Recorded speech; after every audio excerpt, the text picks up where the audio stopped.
Hello పిల్లలు, good evening. నిన్నటి స్టోరీలో దేవుడు వాగ్దానం చేసినట్టే అబ్రహాముకి ఒక కుమారుడు పుట్టాడు కదా. ఆ బాబు పేరు ఇస్సాకు అని చెప్పుకున్నాం కదా.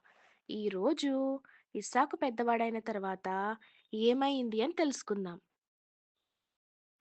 ఇస్సాకు పుట్టిన తర్వాత శారమ్మ అబ్రహాము చాలా హ్యాపీగా ఉన్నారు.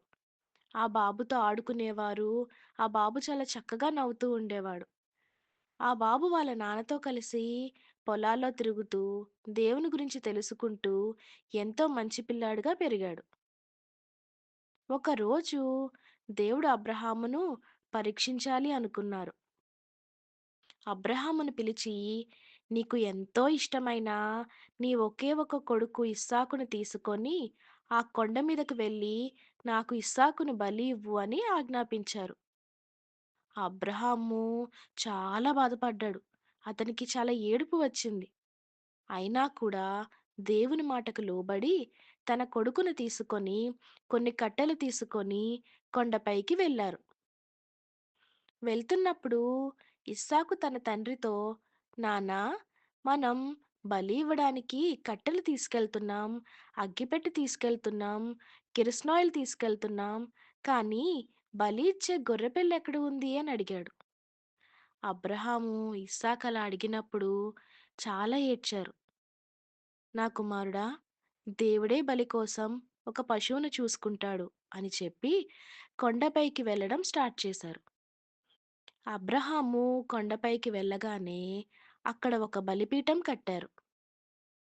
ఇస్సాకుకు కళ్ళకు గంతలు కట్టి ఆ కట్టెల మీద పడుకోబెట్టాడు.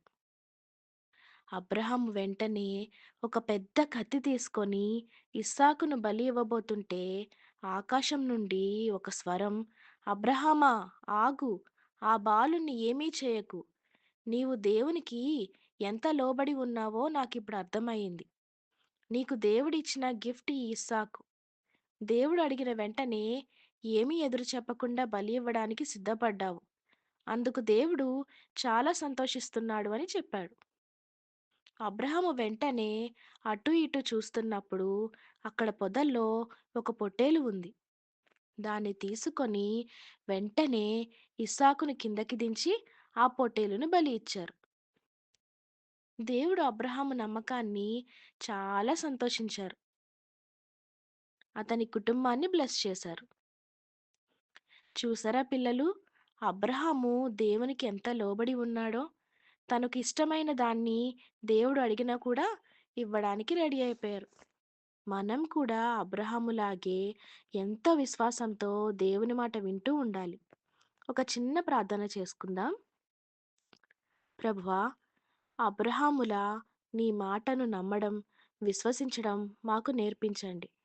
మా పేరెంట్స్‌కి, పెద్దవాళ్ళకి అందరికీ మేము ఒబీడియంట్ చిల్డ్రన్‌లా ఉండాలి. అలా మేము పెరగడానికి మాకు హెల్ప్ చేయండి. ఆమెన్. ఓకే పిల్లలు, గుడ్ నైట్.